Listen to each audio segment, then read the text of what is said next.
Buenas noches. Primero que todo, gracias a cada uno y a todos por destinar el tiempo y asistir a este conversatorio. Todos los asistentes que están acá son muy importantes para nosotros porque este proyecto que yo empecé ya va a ser 16 años, que empezó como un entretenimiento, ha ido creciendo y nos encontramos hoy precisamente hablando de la familia Clausen por dos razones. Uno, por la fecha, 1 de marzo. Entonces, el 1 de marzo de 1884 fue el matrimonio de don Christian Peter Clausen. Y lo otro es que cuando yo empecé este proyecto en el 2008 como un hobby, la primer familia que me colaboró con esta idea fue precisamente la familia Figueroa Clausen. Doña Beatriz y Jorge me dieron mucho de su material, me dijeron, Diego, qué interesante esa idea. Y también aquí están presentes el doctor Armando Martínez Garnica y Emilio, que también fueron parte de las personas que me motivaron. Ellos dos son parte de mi inspiración y de mi motivación para empezar a investigar sobre Bucaramanga y su historia. Entonces, muchas gracias a ustedes, les debo. Parte de lo que yo hago es como una extensión digital de lo que ustedes han investigado. Entonces, muchas gracias por estar acá con nosotros. Aquí estamos en un espacio donde venimos a aprender, desaprender, reaprender y a resignificar la historia. Sabemos de la importancia de las familias que vinieron de Alemania, de Dinamarca, de diferentes países. Y este conversatorio surgió… hace poco estábamos allí en el Café Cervantes de la calle 36 con 12, el día que hicimos la tercera proyección del documental Garnica, un proyecto que hicimos en el 2023 apoyado por la gobernación. Hablando con Alexandra, dijimos, en el café estamos en parte del patio de la hoy en día Notaría Séptima, pero que fue la ferretería Clausen. Entonces, en ese conversatorio, Alexandra, dijimos, oiga, y si hacemos, ese día también estaba acá el amigo Zoilo Santamaría, y a partir de ahí definimos crear este conversatorio y también agradecemos a la Casa del Libro porque siempre el apoyo de ellos es Casa del Libro total, el apoyo es total. Entonces, esto va a ser un conversatorio, si ustedes desean intervenir en el momento que estamos hablando, porque esto precisamente es conversatorio. Vamos a seguir haciendo estos conversatorios con diferentes familias y ya empezamos pues hoy con la Clausen. Alexandra, gracias también por aceptar y por organizar este evento. Gracias, muchas gracias. Quiero pedirle un favor muy especial a don Emilio Arenas, si nos ayuda y si nos acompaña aquí, en esta silla la han puesto para usted, sería un honor para nosotros. Yo sé que Diego ha compartido panel con Emilio muchas veces, pero para mí sería un honor muy especial porque a quienes nos gusta la historia tenemos un referente y estar conversando con el referente pues sería una maravilla. Gracias, Emilio, gracias, muchas gracias. Miren, buenas noches para todos. Gracias a Pablo por la presentación, a Diego por haber acogido esta idea que tuvimos en algún momento en el Café Cervantes de hablar sobre la familia Clausen. Y yo quiero contarles que hoy, y tal vez a esta hora, hace 140 años, justamente, a solamente unos metros de esta casa, se estaba celebrando el matrimonio entre el danés Christian Peter Clausen Fangel y la santanderiana Carmelita Cornejo Rey. Fue el 1 de marzo de 1884 en la iglesia de San Laureano. Ahí empezó una historia que marcó un hito en el quehacer empresarial y social de Bucaramanga. Entonces, nosotros creemos que eso merece ser celebrado por todo el impacto que tuvo y ustedes, las personas que están aquí y quienes son parte de la familia Clausen Cornejo, descendientes de ellos, pues saben lo importante que fue el legado de su antepasado. Así que entonces vamos a hablar de esta situación. Si algo que nosotros decimos no corresponde a la realidad, les pedimos que levanten la mano e intervengan, porque lo que aquí se está diciendo hace parte de una lectura, de una recopilación de memorias, de fotografías, de cosas que la gente ha dicho y por supuesto de libros que historiadores tan importantes como Emilio han escrito y que para nosotros ha sido posible por eso nutrir nuestra historia. Yo por eso los invito a que si decimos algo que no corresponda, nos perdonen, levanten la mano y nos corrijan, y así aprendemos todos, porque ustedes, sobre todo los familiares, tienen de primera mano esa historia. Entonces, Diego, si quieres empezamos, ¿sí? Sí. ¿Te parece? Bueno, Christian Peter Clausen van Heel llega a Bucaramanga en 1882.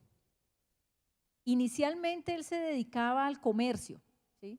Él, así como sus coterráneos o sus compañeros europeos estaban asentados en Bucaramanga, pues él vino también a estas tierras y se dedicó al comercio, y era un hombre de 32 años soltero. Debía ser bonito, digo yo, claro, europeo. Y llega aquí soltero con 32 años, o sea, joven y bonito, y tiene una cultura diferente, porque es una cultura europea, una cultura totalmente diferente a la nuestra, desde la religión hasta la comida era diferente, ¿sí? Pero el señor Christian Peter Clausen van Heel llega aquí a Bucaramanga y busca esposa y crea familia y crea empresa. Yo creo que eso es lo primero que hay que resaltar del legado. Y yo quiero preguntarte, Emilio, o si hay alguien de aquí también que nos quiera contestar, ¿cómo era Bucaramanga en 1882? ¿Cómo podría ser? Bien, acabo de ver una fotografía ahí que pasaron, que viene de un libro de un viajero. Me parece que es el título es el buscador de orquídeas. Sí, señor, la de Albert Millikan. Sí. 1887, por favor. Está dentro de las primeras. Sí, Que se ve aquí la parroquia de San Laureano. sí, exacto. Y bueno, hablamos un poquito de la fotografía. El hombre toma casualmente la fotografía, toma otra muy interesante de unos hombres lavando oro, un barqueo en el río del oro, pero mire, hay un contrato de esa época que están haciendo, seguramente las excavaciones corresponden o no, posiblemente a un contrato que por esa misma época tuvo la alcaldía para bajar un par de acequias, ductos de agua por la mitad de la calle, y la una la llamaban la calle del Chorro, es esta, y la otra la llamaban el Chorro de la Iglesia, así aparecen. Bueno, es interesante porque los nombres también hay que rescatarlos, ¿no? Y esas obras corresponden a eso. Después enlosaron o empedraron eso con una inclinación hacia el centro. Dicen que tenía para que pudieran transitar carretas, una inclinación tal vez muy leve. Entonces es el momento de la ciudad en que ese señor llega, pues con una diferencia de pocos años. Allá tenemos la Casa Cural al lado izquierdo, que esa se quemó por allá como en los años 40 y era la sede del periódico El Demócrata cuando se quemó. Y al otro lado la que conocemos como la Luis Perú de la Croix, desde luego son casas de la época del café. Yo hice más o menos el historial de eso y de la Casa Perú de la Croix.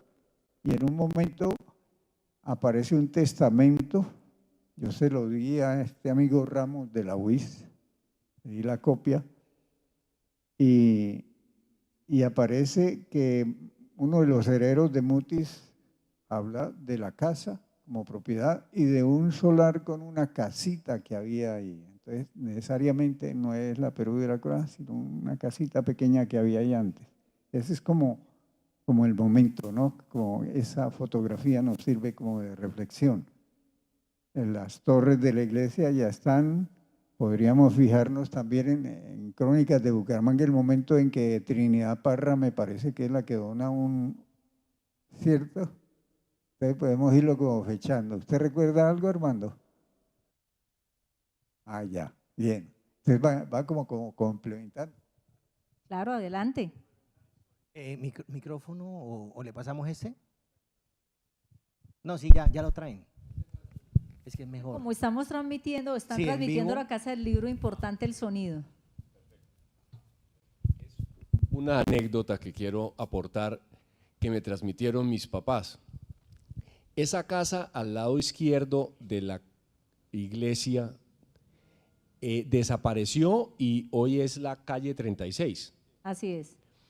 pero esto es 1880 y pico, más o menos. 887. 87, sí. En 1916, debía tener cerca de 16 años, mi abuelita Ela Clausen, que se casó con mi abuelito José Antonio Escandón. Y ellos vivían aquí a mano, los Clausen, la casa donde es la notaría séptima es completamente a la izquierda de esta foto y una cuadra arriba, Así es. Sí, señor. enfrente de lo que hoy es la Plaza Luis Carlos Galán.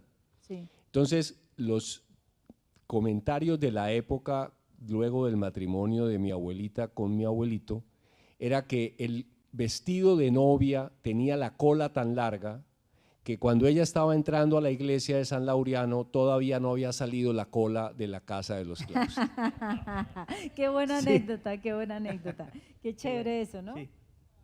Bueno, entonces nos hemos como imaginado cómo era Bucaramanga en 1882 cuando llega el señor Christian Peter, y ese año sucede algo, y es que ese año muere Lenguerque.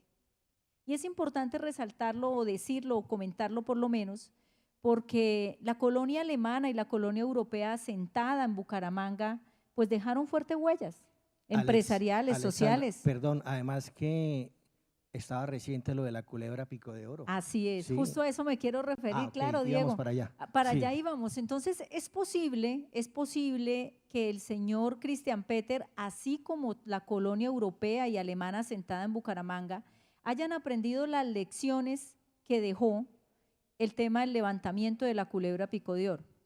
Porque parte de las razones que motivaron ese levantamiento fueron tal vez el desconocimiento, podemos llamarlo así, de las costumbres de una comunidad frente a unos visitantes que llegan y se instalan en esta ciudad.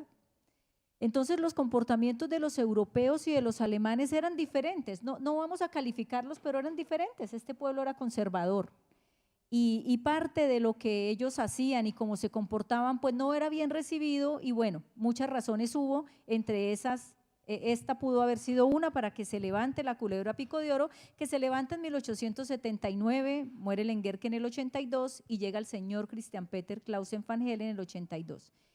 Y ahí otra parte del legado que yo le decía a Diego y que me parece importante resaltar es el respeto por las costumbres de una comunidad.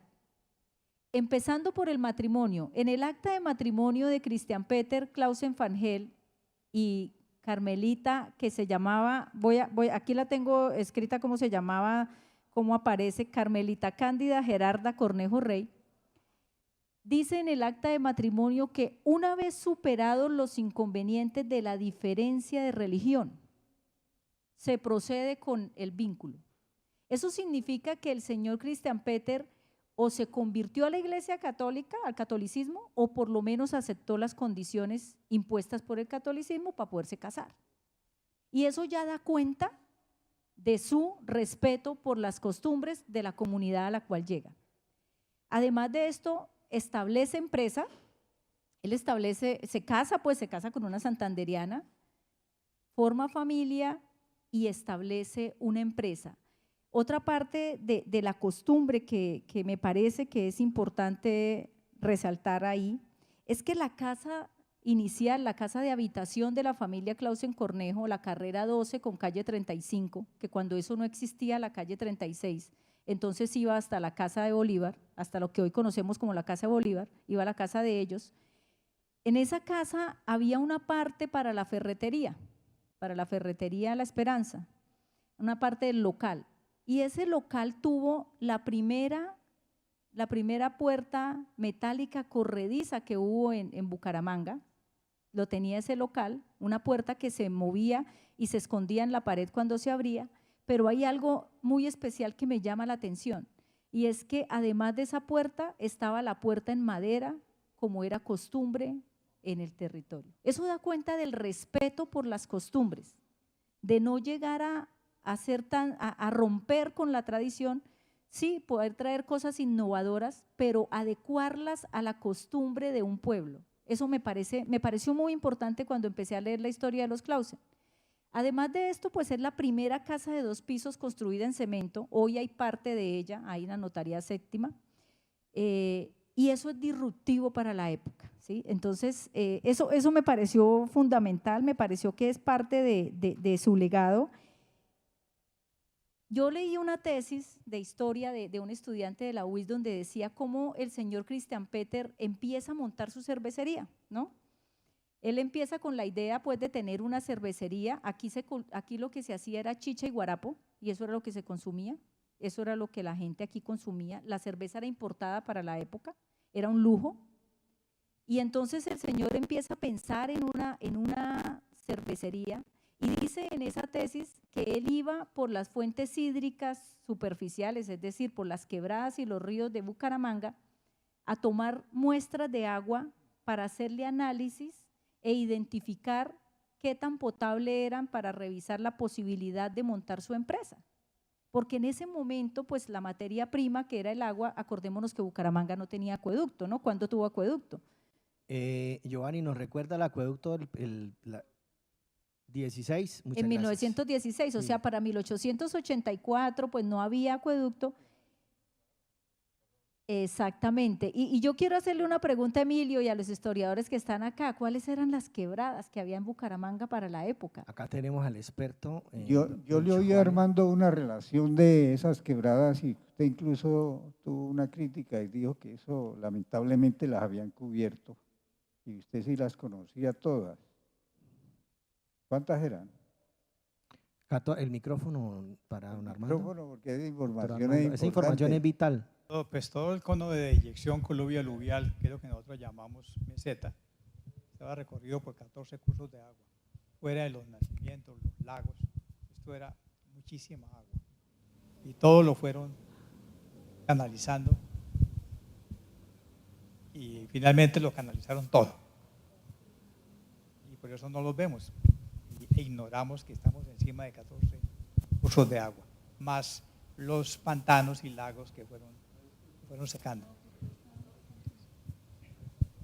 14 fuentes hídricas. Eso significa que, cuéntanos. Según lo que dicen la historia de Bucaramanga entre los 3 cronistas que hemos tenido, había 55 fuentes de agua, riachuelos, entre riachuelos y todo esto.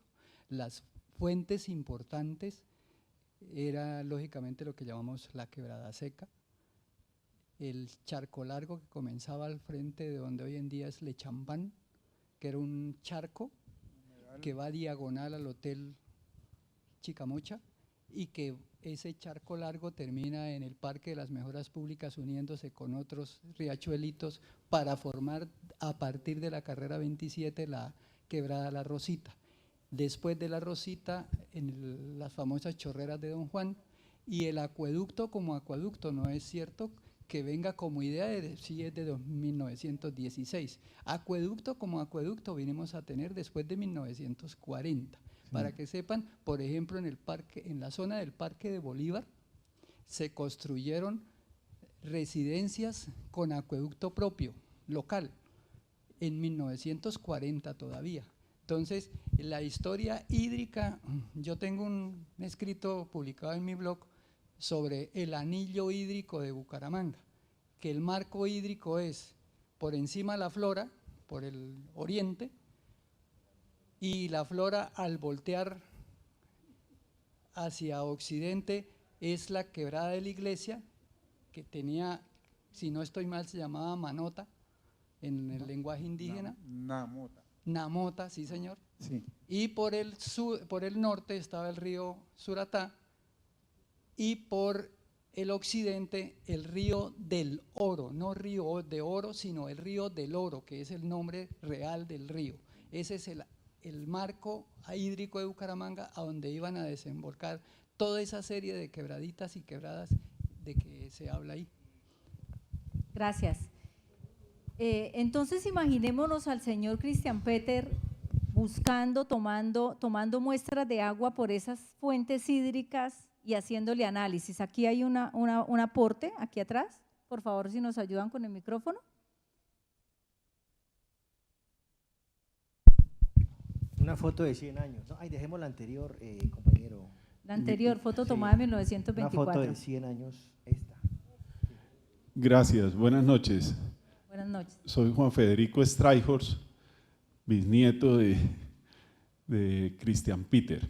Bueno, yo los escucho en la parte de las quebradas y recuerdo a mi papá, Gerardo Streichhorst Clausen, que hacía referencia a que realmente las fuentes hídricas que Christian Peter analizó, pues seguramente después de las locales, fueron las de Florida Blanca, Así es. como fue la quebrada La Carbona, que es donde realmente hace la toma del agua y pues que luego se va a canalizar a la cervecería. Todavía Así es. está.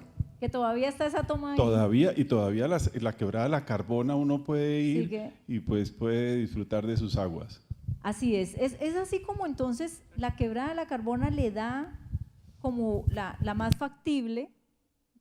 Tuvo que haber varias razones, además de la potabilidad del agua, tuvo que existir algunas otras razones, y entonces se compra ese predio y empieza la hazaña de montar una cervecería.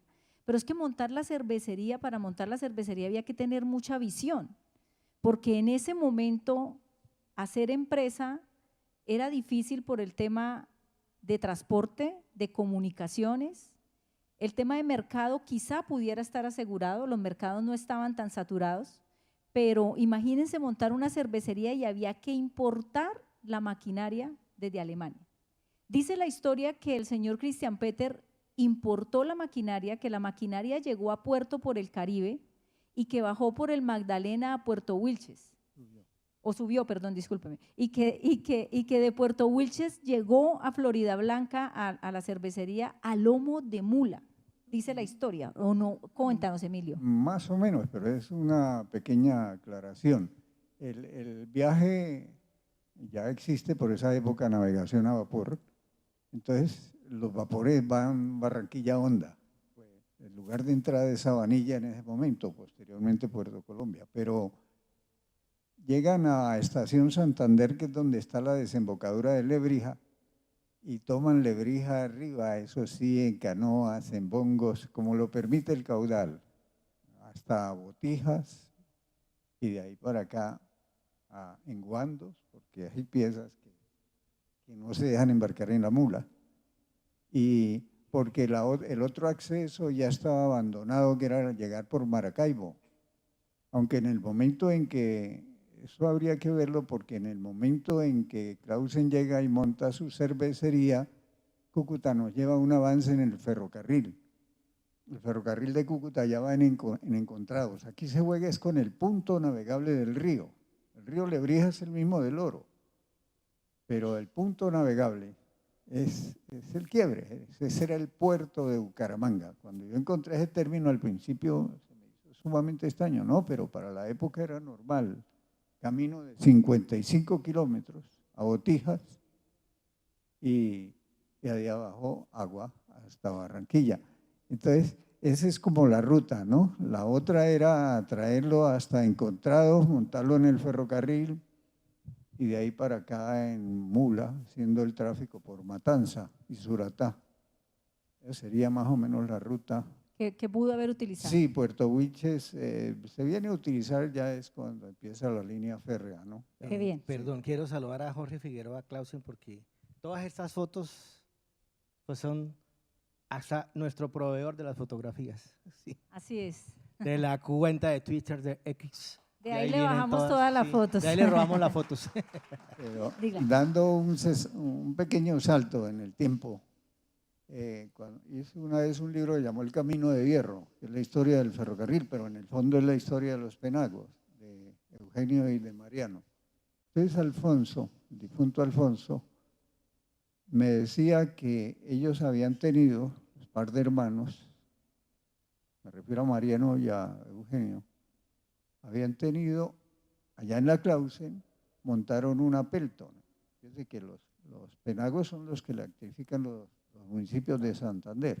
Ellos producían las Pelton, importaban partes o las hacían las otras acá.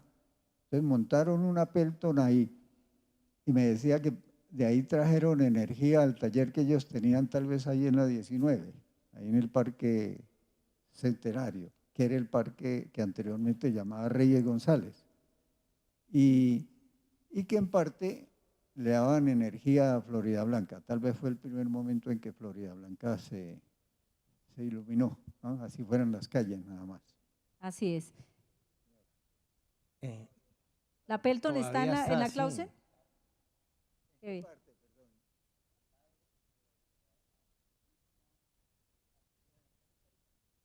A este lado del río, Sí, del claro. río. Es que yo vivo ahí cerca y todos los días voy a correr esa montaña, entonces lo conozco. En la misma finca, cuando uno entra a la finca y llega a donde está el teleférico, donde está Pasa el puente y entra allá. bueno, sí. Ok. Eh, Puente de la Carbona.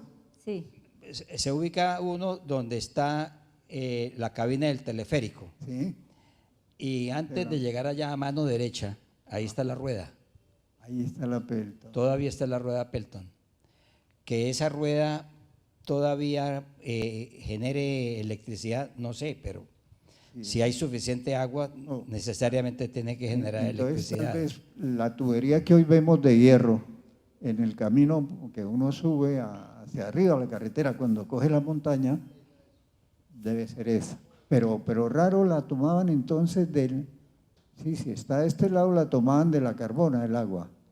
No, eso sí yo no puedo. Tendría que ser de mucho caudal. Ahora, que esa rueda hubiera servido para generar energía y llevarla, digamos, a Florida o Y a acá. no sé. Eso me dijo Alfonso Penagos. Sí, Y sí, era una fuente yo creo que confiable. Eso me dijo él. pero es de verdad interesante Mm. que aún exista ya esa rueda. Y a lo mejor no le ponemos cuidado. Sí. ¿De acuerdo? sí, muchas cosas pasan yo desapercibidas. quiero aprovechar, yo hoy estoy aprovechando para dar los agradecimientos, ya hablamos de la familia Figueroa Clausen, de Emilio, del doctor Armando, y también Francisco Penagos. En el 2004 usted empezó a subir fotos en Skycrapper, y de ahí también fue muchas de las fotografías que yo empecé a publicar en el grupo que inicialmente se llamaba Fotos de Bucaramanga, Antiguas, Modernas y Actuales. Es que voy a aprovechar de una vez para dar todos estos agradecimientos. Qué bien, gracias. Entonces, muchas gracias. Vamos entonces en que el señor Christian Peter monta su empresa, ya está casado, ya da con esta gran labor de crear una cervecería. Y él tenía allá en la finca La Esperanza, donde todos conocemos que hoy funciona el teleférico para subir al Santísimo, al Cerro del Santísimo, pues había una casa de habitación, pero para ellos, para la familia Clausen Cornejo, pero también había otra casa de habitación aquí en la carrera 12 con calle 35, justamente una cuadra arriba de esta casa. Y algo que es chévere en la familia, en esa finca, es que hoy si vamos, todavía encontramos un portón que tiene un sello de la estrella roja, que era el símbolo el logo de la cervecería. Hoy todavía está allá. Yo fui hace poquito y la vi y me pareció extraordinario verla todavía. Y ustedes están hablando que está la Pelton y bueno, hay muchas otras cosas quizás que ahí están. Tenemos una intervención acá al hijo de Jorge. de Claro. ¿Jorgito? ¿No? ¿George Junior o? Martín, el hijo de Jorge se llama Martín. Ok. Que ahora mismo la casa es un CAI nacional Así es. de funciona la policía, ahí arriba en el Santísimo. Así es, Martín. Bien, gracias.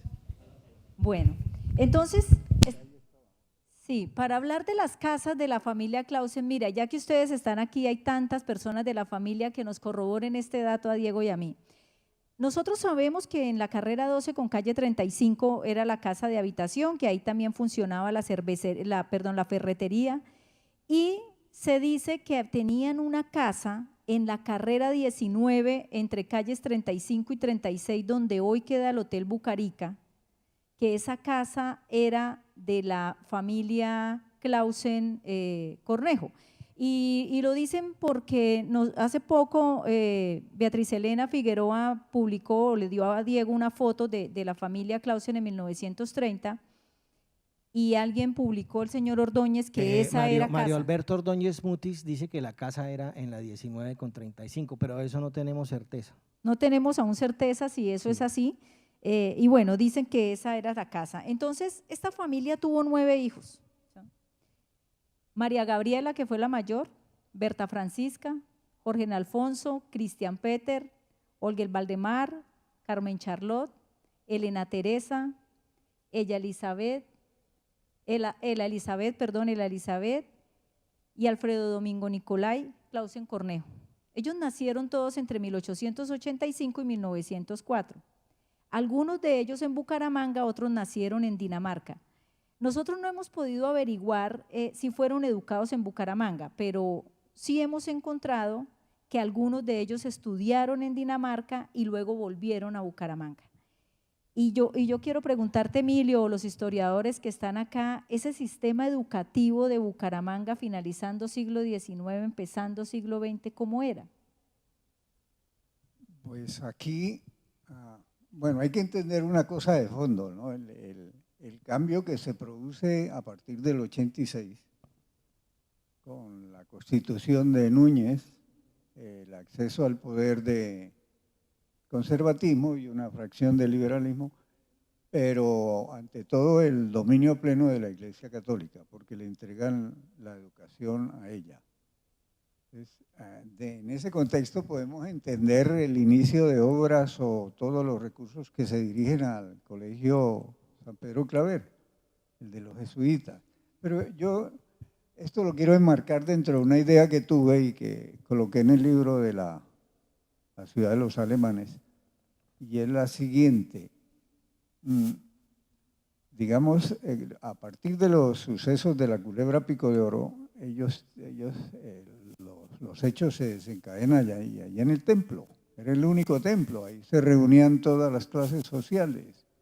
La calle del la calle de la iglesia, eso eran almacenes y el pueblo vivía por acá, no era más. Entonces, hay un hecho, una experiencia que surge de ahí.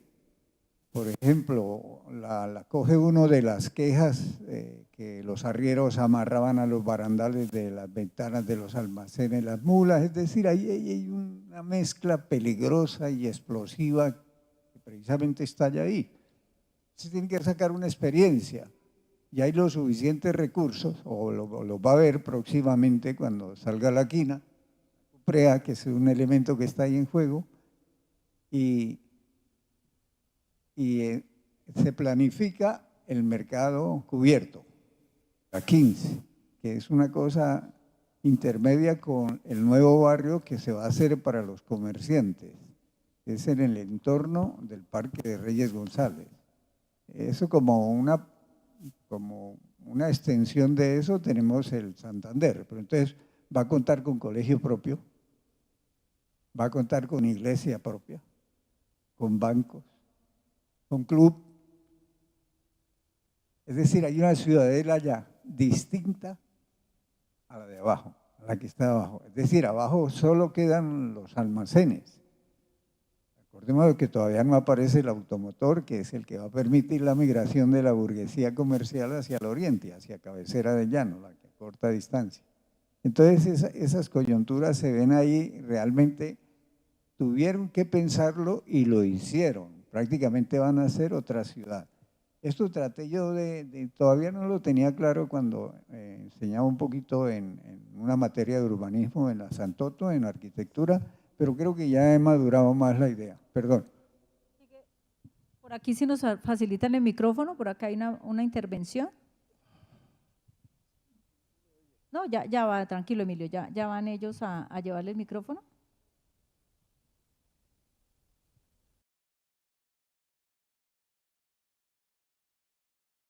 Es sobre la educación. Sí. Hacia 1870, que era la ciudad milagro, que se le llamaba Bucaramanga por el milagro económico que había sucedido en tan poco espacio de tiempo, porque recuerden que Bucaramanga nunca fue fundada el 22 de diciembre de 1622, ese es un embuste total, eso es absolutamente falso, y pues como bumangueses debemos hacer respetar nuestra historia y eso no se debe repetir, la estafa de los 400 años para tomar cerveza que hicieron el año pasado.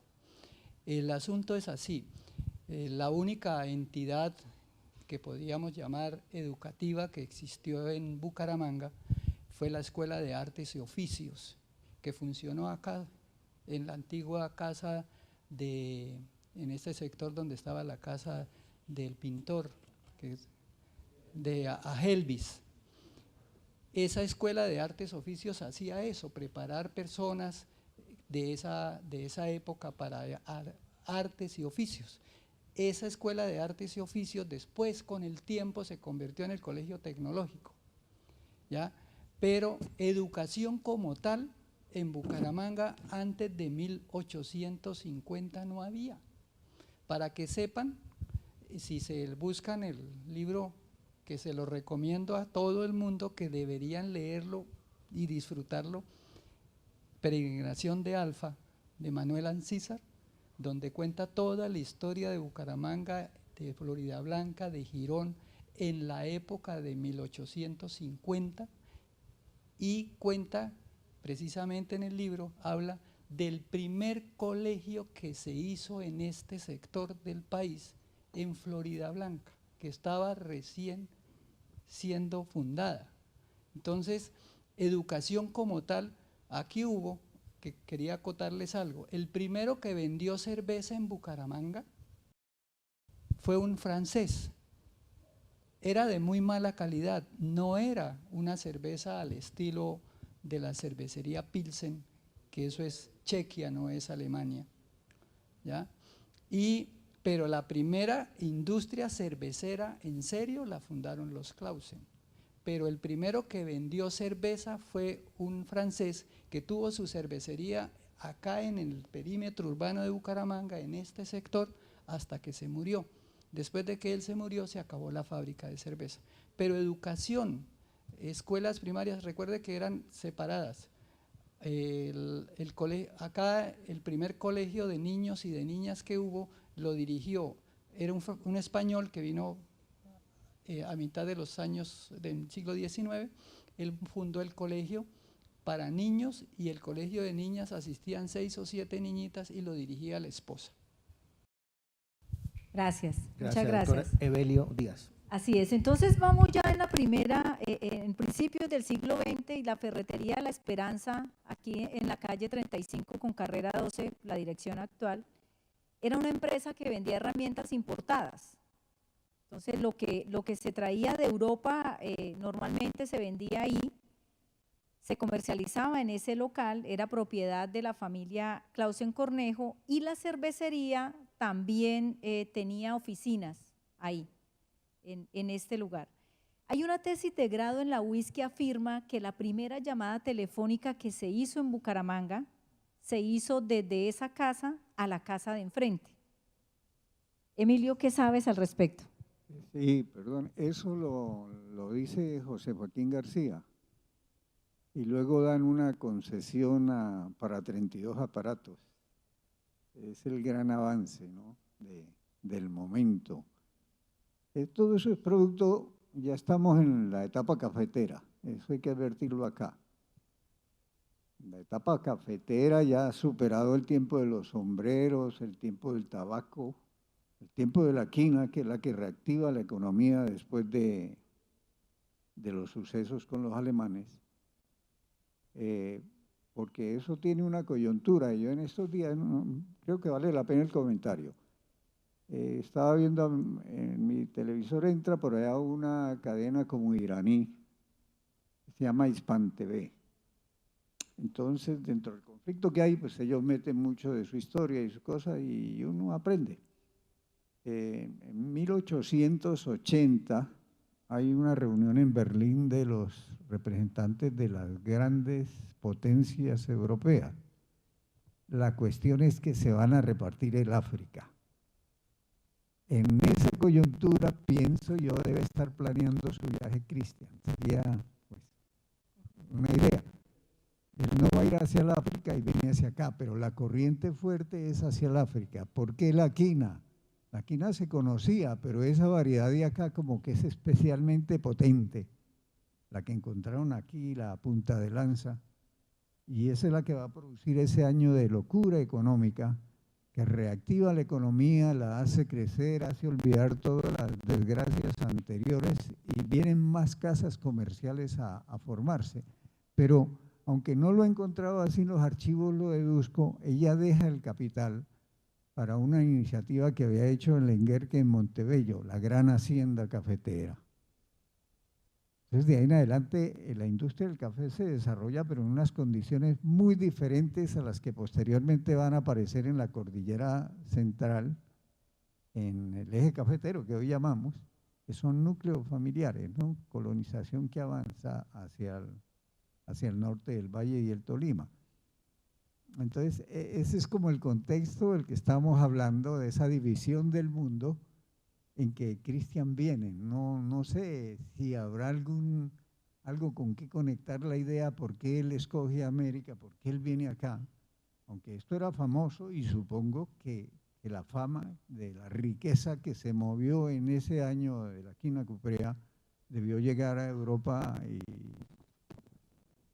todo el mundo la conoció. Claro que sí. De la familia Clausen que hayan conversado ese tema, ¿por qué resultó en Colombia? Que han Aquí conversado. nos quieren dar aquí Sí. un apoyo. Y tengo otra pregunta para la familia Penagos ahora, más adelante. Bueno, don Christian Peter, ellos vivían en un protectorado de Dinamarca, que era la isla de San Tomás, que después Dinamarca en la Primera Guerra Mundial se la vende a los Estados Unidos de América. Y él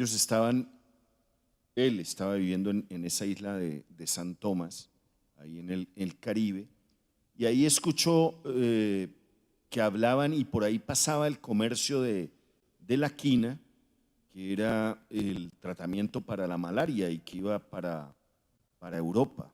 Entonces él se decide venirse a Colombia, no con la idea de montar una cervecería. Él llega, creo que en 1882, y la idea era comerciar con la quina. Y me refiero a la llamada telefónica. La primera llamada telefónica la hizo desde la casa de él, C.P. Clausen, al señor ¿cómo era? U.L. Larsen. Entonces decían C.P. Clausen, U.L. Larsen. Otro danés. Otro danés. Sí. Claro que- Familia Penagos pregunta, bueno, y entonces, ¿por qué sería que esa quebrada de Florida Blanca fue la que ellos tomaron la decisión de que esa era para montar la cervecería? Ustedes que tienen el conocimiento Aquí hay, técnico. atrás va la Sí, respuesta. bueno. Sobre el tema de venir, lo que dice Jorge es así, lo conozco por mi bisabuelo Henry Stinkel, que fue el que emigró con Christian Peter de la isla de San Tomás. Henry era alemán, pero entra a Colombia como súbdito del reino de Dinamarca. Él se nacionalizó en la isla de San Tomás y entró como súbdito danés. Y entran con esa intención de la quina, y algún amigo me decía lo que eran unos piratas, porque llegaban al Caribe y allá de San Tomás traían todo lo que se producía industrial en Europa y lo que hacían era casi que trueque, trayéndolo a Colombia para sacar la quina, los sombreros de jijijapa y otros productos de acá. Pero la intención era lo de la quina y entraron por el Magdalena. Mi bisabuela es momposina, que entre esas llegadas a Colombia se casa mi bisabuelo con Victoria Martínez Guerra de ballet. Y el tema del agua, de la quebrada, siempre mi papá me contaba que por las condiciones de pureza, pero de unos minerales, de un contenido mineral que le daba un particular sabor a la cerveza. y calidad a la cerveza. Y que esas condiciones fue las que él encontró de unos minerales que le aportaban muchísimo a la cerveza. Y la rueda Pelton efectivamente podría ponerse a funcionar porque la canalización está vigente, no existe, y el agua debe bajar por ahí. Siempre funcionó hasta su último día. Y sobre eso hay una cosa que quería comentar, que no sé qué tanto ustedes que han estudiado la historia, pero yo algún día se lo comenté a Jorge. en el contrato o en alguno de los parágrafos se decía que ese terreno de la cervecería que se le donó a la Corporación de Defensa para el disfrute y el aprovechamiento y la conservación, pero el usufructo estaba a perpetuidad a la familia, si se llegase a explotar económicamente, cosa que está sucediendo ahorita y que si quieren explorarlo, de pronto lo encuentran, porque eso fue una donación que se hizo con unos fines de beneficencia. Entonces ahí les dejo el dato si eso es cierto o ahí no. tiene platica la familia A guardadita. los Clausen, porque ahora les tocará a ustedes, pero eso decían en la historia. Aquí hay una pregunta, si nos ayudan con el micrófono. Ah, sí, primero hay una atrás y luego una acá. Esta foto es espectacular, por favor, observemos esta foto. Sí, ese es el tipo de tubería. Cuando uno sube, yo subo trotando por un camino, ahí un poquitico más arribita del puente, ahí aflora la tubería. Y sigue uno, hay una parte plana que la trae más adelante, es como una acequia en cemento. Entre otras cosas, Clausen fue como el primero que trajo aquí el cemento, ¿no? Sí, el primer distribuidor de cemento. Aparece consignado como el cimento en la crónica porque tiene razón, es la cimentación, ¿no? Y esa tubería existe y arranca de un pozo que es el preferido por la gente para ir allá después de una cascadita. ¿Sí estamos? Es ese, ¿cierto? Bueno, muy buenas noches para todos. Me alegra inmensamente estar aquí. Llegué ayer de Medellín, en donde estoy viviendo, pero yo he hablado con Diego, estoy haciendo una compilación de toda esta información y he logrado recoger muchísima para publicar un libro para toda la familia, pues en general para todos. He recogido mucha información y si me permiten me devuelvo un poquitico, si se puede, claro, a el nacimiento de Christian Peter. Nació en Dinamarca en 1850, era el tercero de 3 hermanos. Su padre era muy querido en la localidad, era político, muy entregado a la civilidad y a mejorar la forma de vivir de la gente. Esto lo sé porque yo había escuchado de la familia sobre el accidente tristísimo de la muerte del padre de Christian Peter y de su hermano de 16 años.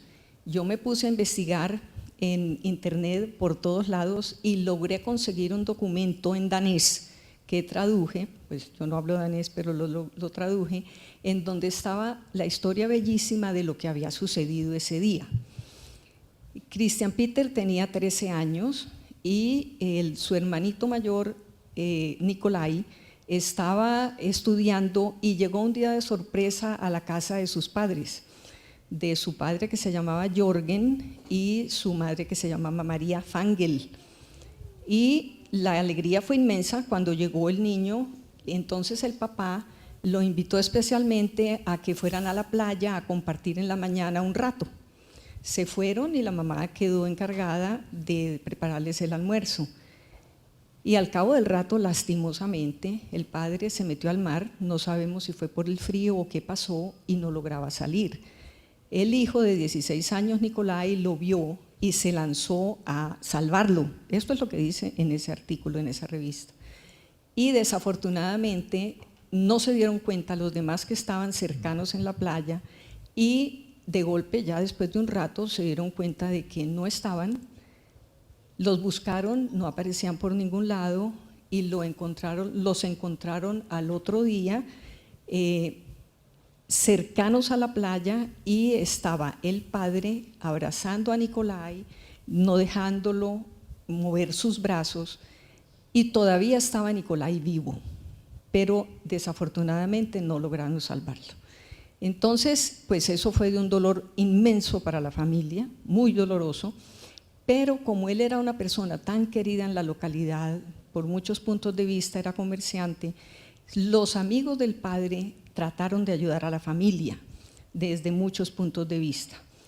Luego, desafortunadamente, empezó un problema gravísimo porque Alemania quería invadir la parte sur de Dinamarca y hubo muchos conflictos y durante todo ese tiempo ellos se trasladaron a Odense y luego a Copenhague.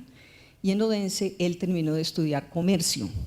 Posteriormente, los amigos del padre y por todos los contactos que tenían, él se fue trabajando siempre en comercio, se fue a la isla de San Tomás.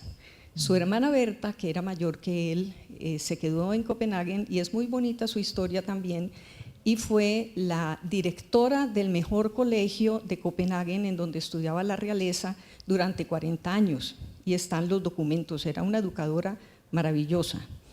Bueno, Christian Peter llegó a la isla de San Tomás y allá trabajó muchos años, desde los 20 años llegó a la isla de San Tomás y viajó en numerosas ocasiones a visitar a su familia a Copenhague, pero allá escuchó hablar de Santander. Y ustedes saben que en la segunda mitad del siglo XIX hubo una migración inmensa de europeos a Santander por múltiples razones. Fue un lugar al que llegaron personas de Francia, Alemania, Dinamarca, Italia, etcétera, ingleses, y había una gran prosperidad, entre comillas, en esa época en este departamento.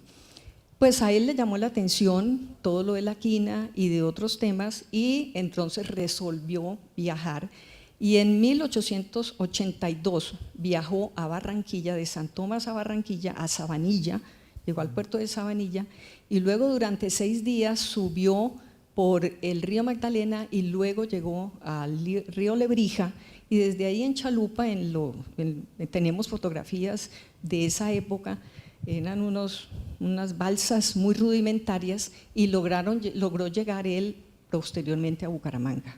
En Bucaramanga hizo contacto con tantísimos extranjeros que ya estaban habitando muy contentos en el lugar, y vio la oportunidad de empezar a comerciar.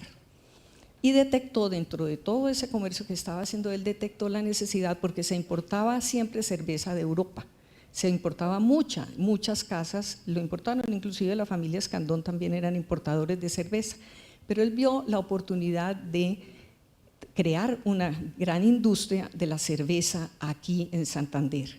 Hizo todas las investigaciones del caso y logró encontrar que el agua de la quebrada, en algunas partes dice la Carbonara y en otras la Carbona, era la mejor de todas. Él mandó a investigar y hacer los análisis químicos a Dinamarca y Alemania de todas las aguas que mandó, y la mejor de todas las aguas, la más pura, la de mejores contenidos de minerales y la de mayor riqueza en sabor, era precisamente la de allá, y por eso se fundó la cervecería La Esperanza en ese lugar. Bueno, luego hay otra serie de comentarios y de cositas, pero los quiero felicitar a Diego y a todos los que están aquí. Qué bueno que están interesados por esta partecita de historia tan bonita y tan especial de Bucaramanga y Santander.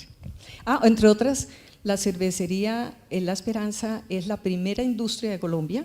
La primera fue el Christian Peter Clausen Fangel, fue el primer industrial de Colombia, y posteriormente, pues y también la primera cervecería de Colombia. Los Coppel también vinieron aquí, y a los 2 años resolvieron trasladar, a los 2 años porque la cervecería fue fundada en 1887, a los 2 años los Coppel fundaron Bavaria en Bogotá. Claro, el mercado de Bogotá era inmenso, no tenía comparación con el de Bucaramanga, sacar la cerveza de aquí era muy difícil, y otra serie de cosas, y por eso Bavaria terminó siendo muchísimo más importante. Luego Bavaria en 1957 compró la cervecería Clausen, luego Bavaria hizo un acuerdo con la Corporación de Defensa de la Meseta de Bucaramanga, y entonces fue cuando ya decidieron que eso era un lugar de conservación. Y después entonces fue cuando se desarrolló, que desde ahí salía el teleférico para el Cerro del Santísimo, y qué maravilla que recuperaron todo ese espacio, pero se podría hacer un gran museo allá. Mil gracias. Gracias también por comentarios de mi papá. La cervecería Clausen tuvo 2 etapas en su desarrollo. La primera etapa lograba una producción diaria de 17,000 botellas, mientras que en una segunda etapa pasó a 57,000. No estoy seguro si sean diarias o semanales, pero lo que sí sé es que tuvo esas 2 etapas. Entonces la tubería fue ampliada en 1945, llevando el caudal necesario para aumentar la producción de la cerveza. Los extranjeros en Bucaramanga. Allí está el listado muy completo de todos y lógicamente cuenta que por qué había tantos en el Bucaramanga, porque venían a trabajar la mayoría, porque había gente con formación de ingeniería en la época y geología a trabajar en las minas de oro del Betas, de toda la zona de California. Ese fue el imán inicial, porque recuerde que los españoles si sudaban sentían vergüenza, no les gustaba trabajar. Entonces, eso hay que tenerlo muy en cuenta, a diferencia de las culturas de Alemania, de Dinamarca, que por tradición son gente muy emprendedora, muy trabajadora, muy organizada, y por eso venía tanto extranjero. De todos el listado que hace Roberto Harker Valdivieso en el libro, pues ahí cuenta de todos y cada aporte. Y la pregunta que estaba haciendo Diego a la familia Clausen, les recomiendo, a la familia Penagos, les recomiendo que se lean el libro Los Amores del Trigo. Es espectacular, es muy buen libro, es una parte importantísima de Bucaramanga que lo escribió nuestro Pablos Gallinazos, pero es una belleza de libro y es la historia fantástica de cómo una persona se viene no a Bucaramanga, iba para Argentina, Mariano y Eugenio con la mamá. Esa familia llega con el papá a Caracas accidentalmente por uno de los tantos huracanes y tiene que durar un tiempo en Caracas y allí montan no un molino de trigo como tenían la maquinaria destinada para ponerla en Argentina, sino que montan un aserrío.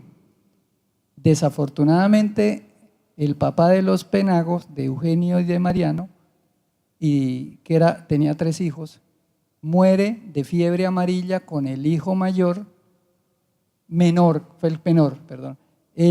con el hijo, después de una visita a los terrenos que había comprado donde sacaba la madera.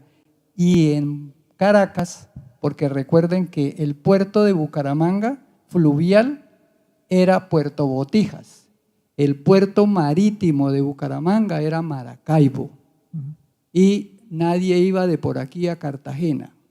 Eso era así. Entonces, esto es muy importante para podernos dar cuenta por qué había tanto extranjero en Bucaramanga y por qué llamaban por las condiciones sociopolíticas y geopolíticas de Europa, permitieron que muchos de los que estaban sufriendo por A o B circunstancia buscaran migrar hacia nuestra ciudad. En Caracas, alguien le dijo a la viuda de los Penagos que existía una ciudad llamada Bucaramanga donde había mucho por hacer. Y esa persona fue la que le recomendó, y los Penagos vinieron por mar, remontando exactamente como están contando de Peter Clausen, porque creo que se decía Peter, no Peter. Peter, sí. Porque tengan en cuenta que él también fue uno de nuestros presidentes de la Sociedad de Mejoras Públicas de Bucaramanga. Ya, yo actualmente soy el vicepresidente, pero allí tenemos, de las fotos que mostraron, tenemos una buena colección en la revista Cultura Cívica de los años 40, están todas las fotos de estas familias que participaban en la Sociedad de Mejoras Públicas. En la sede nuestra están esas revistas, son una cuestión fabulosa para revisar. Ténganlas en cuenta cuando quieran ver, porque hay propagandas de Clausen, hay propagandas de los Penagos, unas propagandas fabulosas que hacían en la época. Entonces, la explicación de por qué Bucaramanga era la ciudad de los extranjeros en Colombia, mejor dicho, no era puerto fluvial, no era puerto marítimo, no era cruce de caminos. Entonces la explicación es que inicialmente todos venían a trabajar al Reino de España por las minas de oro, que lógicamente pagaban muy bien. Ok. Entonces, para dar continuidad, miren, este pedacito yo les voy a pedir que me lo regalen, que fue la razón por la que Diego me aceptó el conversatorio. Yo doy clases de programación neurolingüística, me encanta el tema y capacito en eso, y cuando decidí investigar sobre la familia Clausen fue porque encontré esto. En programación neurolingüística hay algo que se llama modelado de la excelencia, y es como tú buscas a alguien que ya haya hecho ese objetivo que tú persigues, que ya lo haya alcanzado, e imitas ese comportamiento. Y ahí uno aprende que lo que tú haces sí impacta, para bien o para mal, impacta. Y quiero contarles, porque por ahí fue por donde encontré el tema de la familia Clausen. Me incliné solo por una línea genealógica que tenía mucho vínculo con Piedecuesta y por eso me quedaba más fácil averiguar. Fue esa la razón por la que traigo este ejemplo. Pero queremos contarles que los hijos del matrimonio Clausen-Cornejo, pues ellos se casaron en su mayoría con otros empresarios o líderes de la ciudad. María Gabriela no se casó, no tuvo hijos. Berta Francisca se casó con Eduardo Rueda Rueda, un coronel de la Guerra de los 1000 días y que fue uno de los fundadores del Colegio Santander. Fue además magistrado, acreedor de Cruz de Boyacá, masón. Ela Elizabeth se casó con José Antonio Escandón García, vinculado al sector político de Santander. Carmen Charlotte se casó con Federico Straitor Helfers, un empresario alemán. Elena Teresa murió en Dinamarca siendo una niña. Jorgen Alfonso se casó con una danesa de quien se separó y se casó luego en Bucaramanga con Josefina Goliastre Pradilla. Cristian Peter se casó con Mercedes Mutis Parra. Olger Valdemar se casó con la alemana Elisabeth Grundlin y Alfredo Nicolai se casó con Elvia Pineda Garrido. Pero la descendencia de la familia Clausen lleva 5 generaciones liderando de alguna manera la ciudad. Primero sus hijos, primero él, pues por supuesto, y luego sus hijos que tuvieron empresas como Olger Valdemar, que tuvo la compañía santanderiana de aviación Cosada, su hija Carmenza Clausen Grundlin, que se casó con Luis Enrique Figueroa Rey, una persona que en Piedecuesta tenía empresas de panela y la calería. Su hija María Teresa Figueroa Clausen se casa con Ernesto Azuero y son dueños desde hace 45 años de la empresa Tercer Milenio.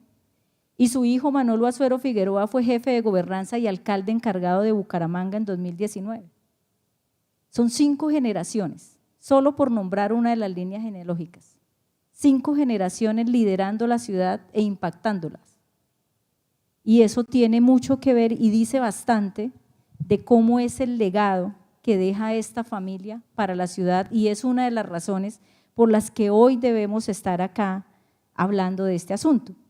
Y algo que me gustaría que ustedes comentaran, los de la familia y Emilio, que por supuesto conoce la historia, era una costumbre de la época que los hijos de las personas pues, de clase alta, adineradas, se casaran con sus iguales, parece ser.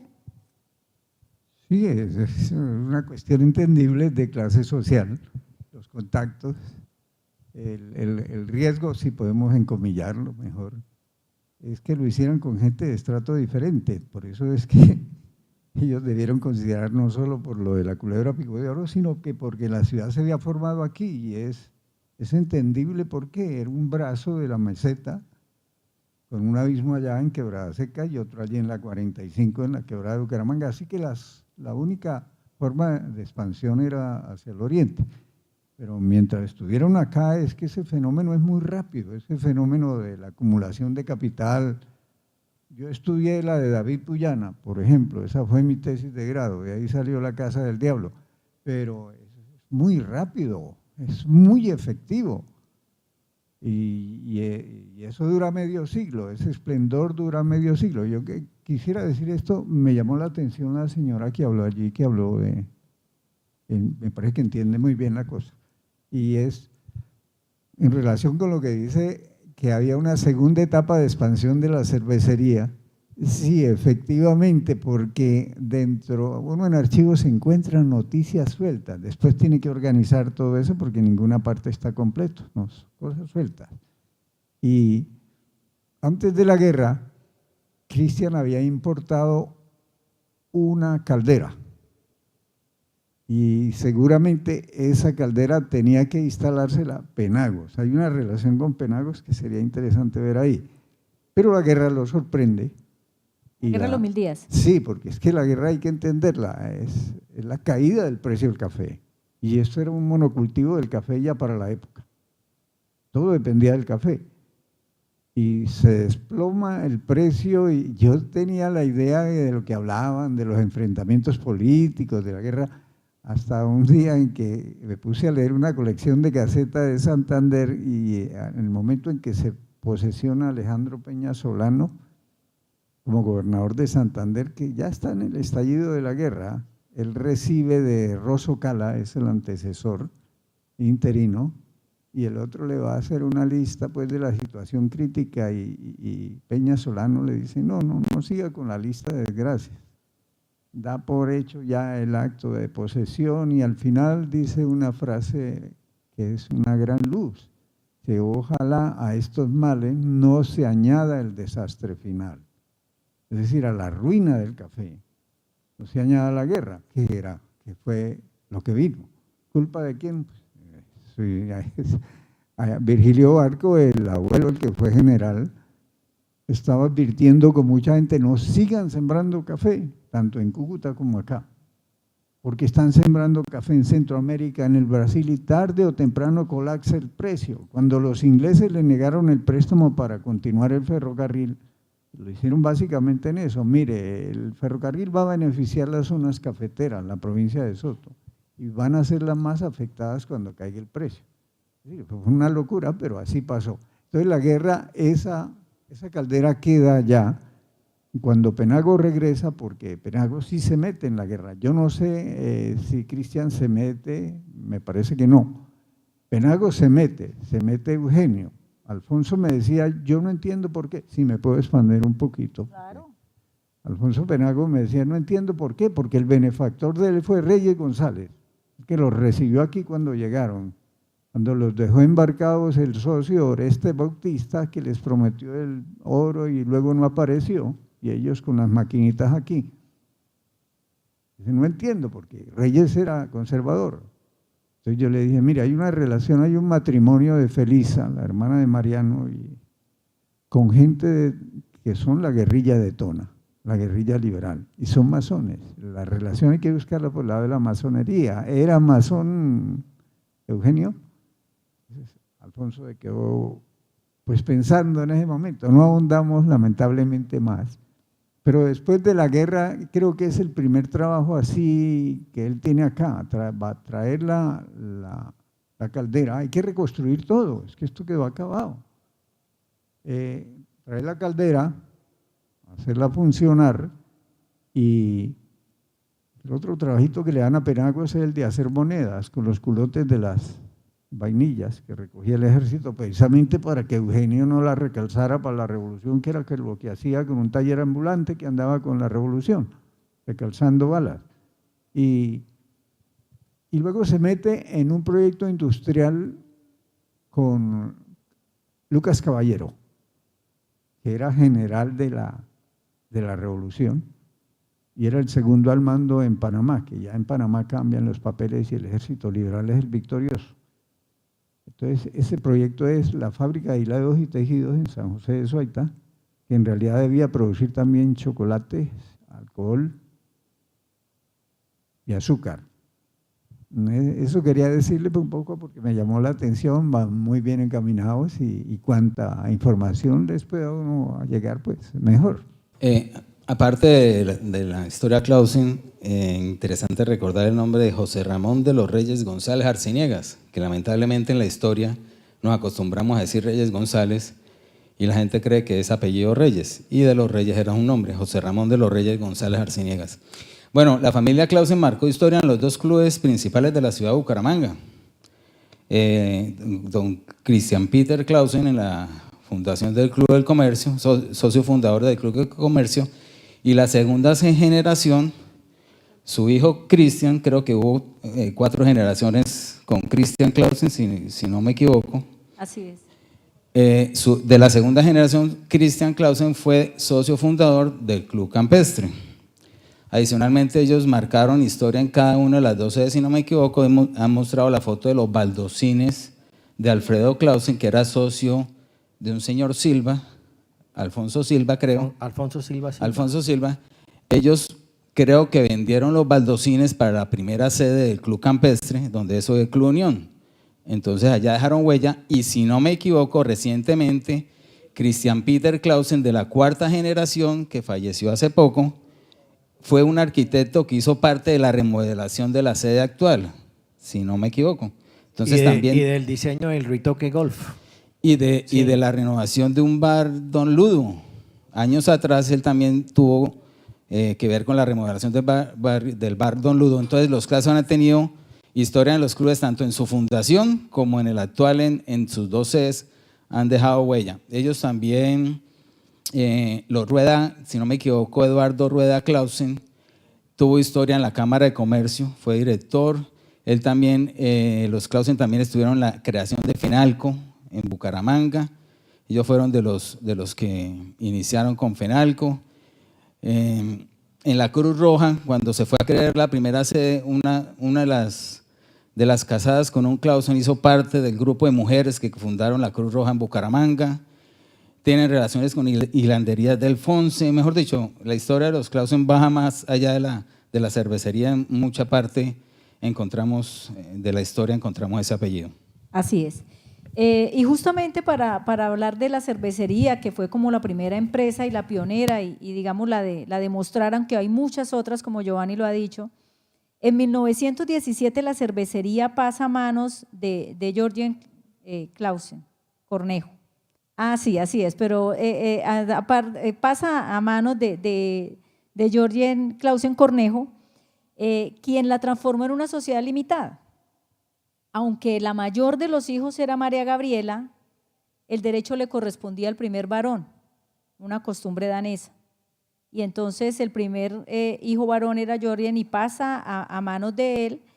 Él no tuvo descendientes, no conocemos descendientes, hemos escuchado que tuvo 2 hijas, pero bueno, no sé si será parte del chisme o del quehacer colectivo, si será cierto, nadie de la familia nos ha confirmado. Finalmente la señora Carmelita Cornejo muere en 1926 y el migrante danés muere en 1928. La cervecería fue administrada por la familia Rueda Clausen hasta su venta en 1957 a Bavaria. Hay también toda una teoría alrededor de por qué se da eso. Hay algunas teorías que cuentan cómo Bavaria, a través de la unión de los Santo Domingo que tenían las Malterías Unidas de Colombia, presionan al gobierno para la imposición de aranceles altísimos a la malta, y además de la adquisición de Peldar, pues también presionan con la fabricación de las botellas y hacen que todas las cervecerías que habían en Colombia, casi que todas, pues terminen vendiéndoles, y es así como se da la venta de la cervecería Clausen a Bavaria, por mucha presión y porque básicamente los estaban asfixiando. El legado empresarial, como lo ha dicho Giovanni, de la familia Clausen es indiscutible. Nosotros solamente con Diego recopilamos poquita información, pero sabemos que ustedes, las familias que están acá, pues tienen mucho para contarnos. Nosotros hemos podido identificar pues de Christian Peter Clausen Fayel, el fundador de la cervecería Clausen, la ferretería La Esperanza, socio de la empresa de transportes terrestres, también ayudó a organizar la compañía anónima de teatro de Bucaramanga en 1920, el gimnasio Santander, la compañía santanderiana de aviación Cosada, sus hijos, Jorge Alfonso, la fábrica de baldocines Estrella Roja, que estaban hablando ahorita, la fábrica de hielo, agua, gaseosa y jarabe finos, que también tuvo él, Christian Peter Clausen Cornejo, la ferretería Clausen, Olger Valdemar, la compañía santanderiana de aviación Cosada, y sus descendientes, algunos de forma directa o indirecta, también tienen que ver con el quehacer empresarial. La ferretería Clausen, por supuesto, Urbana de los Puyanas, Urbanas, manejado por Armando Puyana, esposo de Elga Clausen Mutis, la Fundación Autónoma de Santander, propiedad de Luis Enrique Figueroa Clausen, nieto de Olger Valdemar, la heladería Cremas, que era o es de Helga Clausen Mutis, nieta de Christian Peter. Tercer milenio de María Teresa Figueroa Clausen, que es nieta de Olger Valdemar, entre otras, ¿no? Muchas otras que todos ustedes deben conocer mejor que nosotros, que lo que Diego y yo hemos podido tal vez recopilar. Y queremos hablar de esto, porque de esta parte que viene ahorita, porque Diego es encargado de recopilar fotos antiguas de Bucaramanga y en su grupo pues tiene muchísimos folios, ¿100.000? Sí. 100.000 archivos, imagínate, de fotos históricas. Jorge Figueroa sube muchísimas fotos a Twitter y de allá le bajo muchísimas porque me encanta verlas, son divinas. Una con la que vamos a cerrar este conversatorio fue bajada del Twitter de Jorge. Pero algunas de las casas que ocuparon los Clausen fueron la casa de la Carrera 12 con calle 35, aquí donde todavía funciona, la notaría séptima, pues que fue del matrimonio Clausen Cornejo, y también ahí vivió el matrimonio Rueda Clausen. La heredó María Gabriela Clausen Cornejo y ella vivió ahí hasta su muerte en 1966. La casa de la calle… Dejemos esta, por esta favor, es para quieto. la… Sí, Sí. esta la dejemos ahí, que con esa terminamos. Pero, es esta, sí. Es con esa terminamos. Dejemos sí. esta, que es Dejemos importante, esa ahí. lo que está atrás escrito. Así es. La casa de la calle 37 con carrera 22 frente al Parque Bolívar del matrimonio Clausen Grundlin. La casa de la carrera 27 con calle 32 aún en pie del matrimonio Streithorst Clausen. La casa de la calle 32 con carrera 29 del matrimonio Clausen Mutis. La casa de la carrera 21 con calle 35 del matrimonio Escandón Clausen. Quintadania, que era la casa de veraneo de los Clausen. La hacienda Miramanga, donde funcionó el restaurante El Corcovado, que antes era el restaurante Everest y que fue adquirida por Eduardo Rueda en 1923, esposo pues de Berta Clausen. Posteriormente se dividió eso en varias partes. Hoy queda allí un proyecto que se llama, o que quieren, Lago Encantado, una reserva natural, que es de Oscar Eduardo, familiar también de los Clausen, y que es nieto de Berta Clausen Cornejo y que quiere convertirla como en un atractivo turístico para la ciudad. Y para cerrar este conversatorio yo quiero mostrarles esta foto con la que se celebraron los 80 años del matrimonio Clausen Cornejo. Y esa foto por detrás está marcada y dice lo siguiente, dice: Bucaramanga, carrera 27 3211, domingo 1 de marzo de 1964, reunión familiar, en casa de nuestra hermana Carmen de Streithorst, en memoria del 80º aniversario del matrimonio de nuestros queridos padres Christian Peter Clausen Fangel, 18 de noviembre de 1850, 2 de agosto de 1928, y Carmelita Cornejo Rey de Clausen, 3 de octubre de 1863, 19 de septiembre de 1926, efectuado en Bucaramanga el 1 de marzo de 1884. Fuimos 9 hijos, los 5 aún vivos aquí sentados: Olger Clausen, Berta Clausen de Rueda, Carmen Clausen de Streithorst, María Clausen y Jorge Clausen. Parados 3 y medias parejas de sus hijos o sobrinos, así en el retrato: Luis Enrique Figueroa Rey y Carmenza Clausen de Figueroa, casados el 7 de junio de 1952. Josefina Ogliaste Pradilla de Jorge Clausen, casados el 26 de octubre de 1926. Eva Hansen de Thiesen, visita danesa desde el 10 de enero al 30 de marzo de 1964. Gerardo Streithorst Clausen, casado con Aura Romero el 21 de octubre de 1948. Ligia Mutis Troncoso de Ludwig Clausen Mutis con él, casados el 27 de septiembre de 1951. Lucila Pinzón Núñez de Eduardo Rueda Clausen, casados el 12 de septiembre de 1953. En el retrato faltan de familiares residentes aquí: Mercedes Mutis Parra de Christian Clausen, casados el 25 de julio de 1915, Jorge Vargas Cantillo y Elsa Rueda Clausen, casados el 15 de julio de 1944, Armando Puyana y Helga Clausen Mutis, casados el 2 de marzo de 1946, y Aura Romero Mesa, casado con Gerardo Streithorst Clausen el 21 de octubre de 1948. Otras 6 parejas de sobrinos o hijos viven en otras ciudades de Colombia. Por todos tienen las 12 parejas, 27 niños y 23 niñas en edades hasta 19 años. Recuerdo para Olger e Isabel, cariñosamente, María Claus.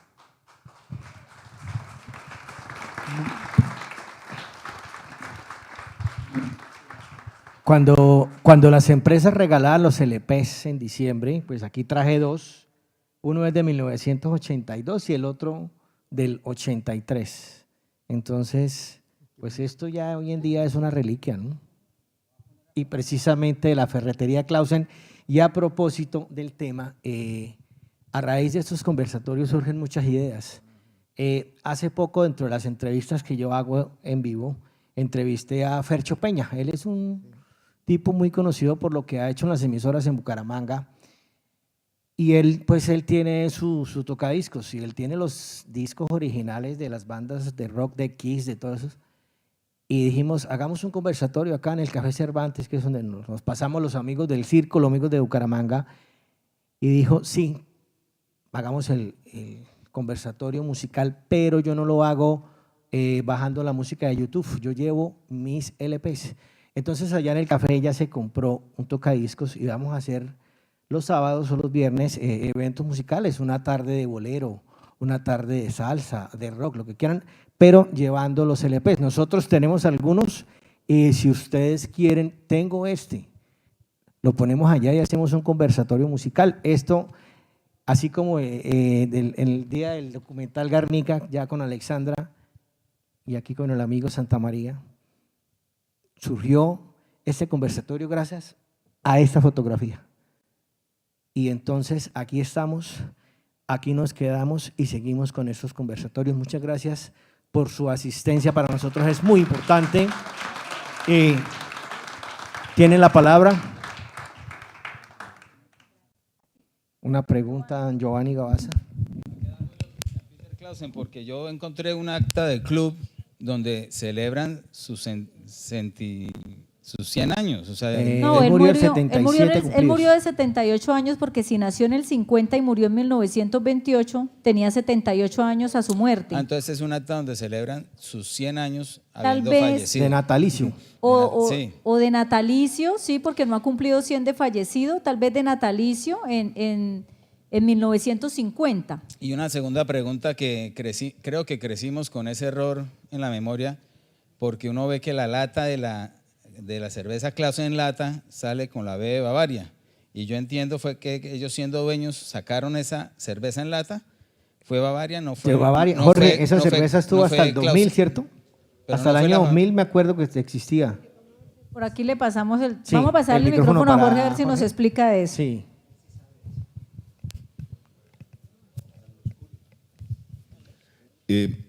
Hay que precisar, o sea, venta como tal de la cervecería a Bavaria no hubo, fue un intercambio de acciones.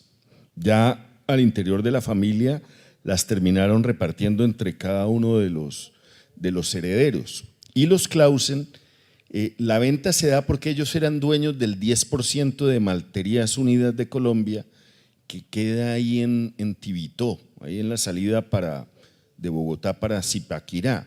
Y hubo ese intercambio de acciones, tal vez en esa época fue valorado, no recuerdo la cifra, yo tengo los documentos y el contrato. En ese intercambio de acciones entraron las marcas comerciales como tal, no las fórmulas. Y ellos vinieron a sacar, cuando era presidente de Bavaria, Carlos Cure, la primera cerveza en lata, cerveza Clausen, que la lanzaron en Colombia y en Ecuador. Basada, decían ellos, que en una de las fórmulas de la cervecería Clausen. Y faltó ahí precisar, decían ellos, y en los libros que tengo y en los escritos, que ellos fueran los primeros en producir el hielo en Colombia.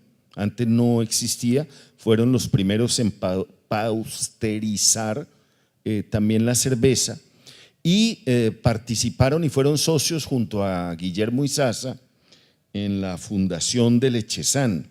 Guillermo era novio de una prima de mi mamá, de Isabelita Strayford de Piedrahíta, y habían participado, o sea, estaba Lechezán, no, en el tema de Lechezán y en el acueducto de Bucaramanga, que estaba ahí. Eduardo Rueda Clausen fue el último gerente cuando el acueducto era privado y lo toma el sector público y nombran a Reinaldo Orduz como gerente del acueducto de Bucaramanga. Gracias, Jorge. Bueno, ¿alguien más?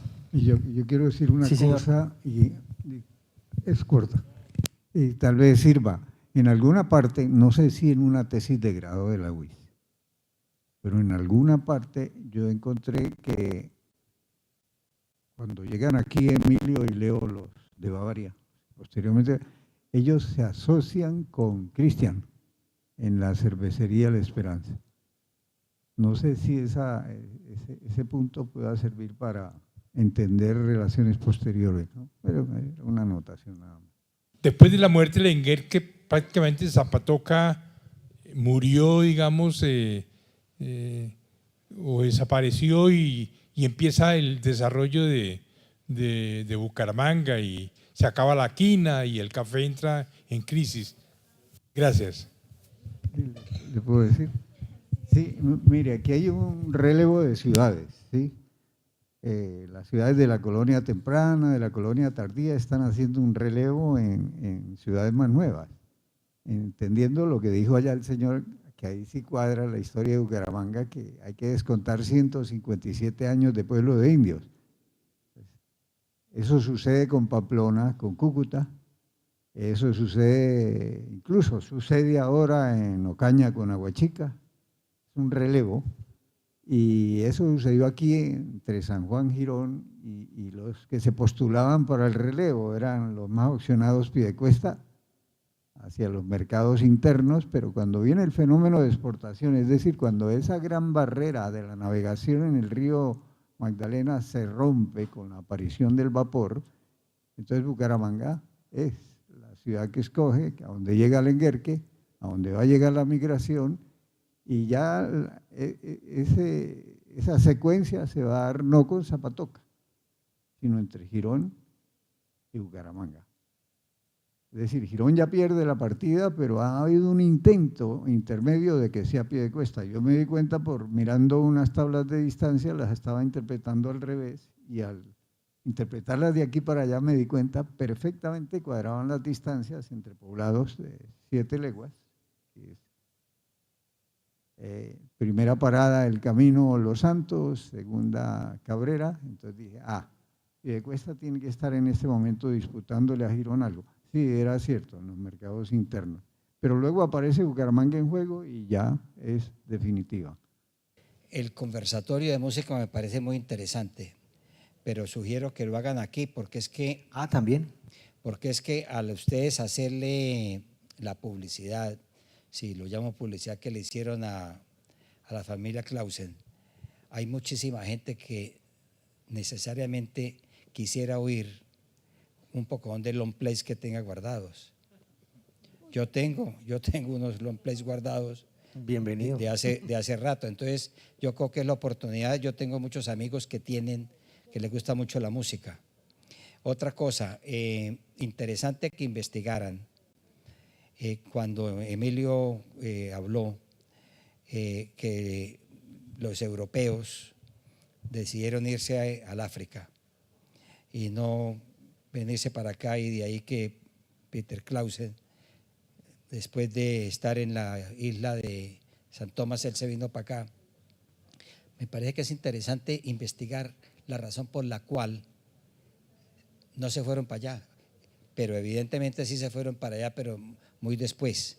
Yo creo que hay algo de historia interesante, un nuevo territorio, si lo llamamos territorio, que al presidente actual le ha parecido muy interesante y especialmente a la vicepresidente, que se ha ido allá a hacer cosas que no vale la pena hablar esta noche acá.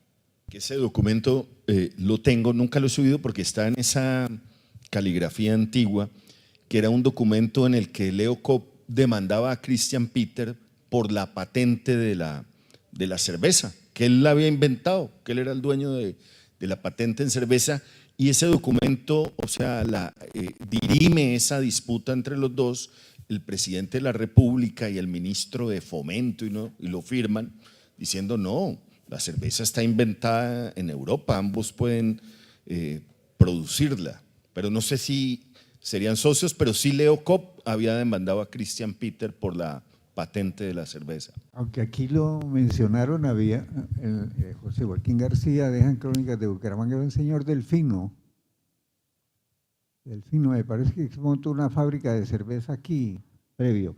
Y hay un antioqueño, sí, me parece que llamaban cervecería El Águila, porque la costumbre aquí era la chicha, el expendio era aquí pasando la Capilla de los Dolores, el expendio principal. Bueno, pues son anécdotas sueltas, pero a veces sirve. Hola, bueno, yo también soy descendiente alemán. En el sur del país, de donde vengo yo, todos tenemos apellidos Schumacher, Schmidt, Krause. Bueno, yo mismo me llamo Krause, Hauser, todo eso. Y muchos de los alemanes llegaron en la misma época, en la segunda mitad del siglo XIX.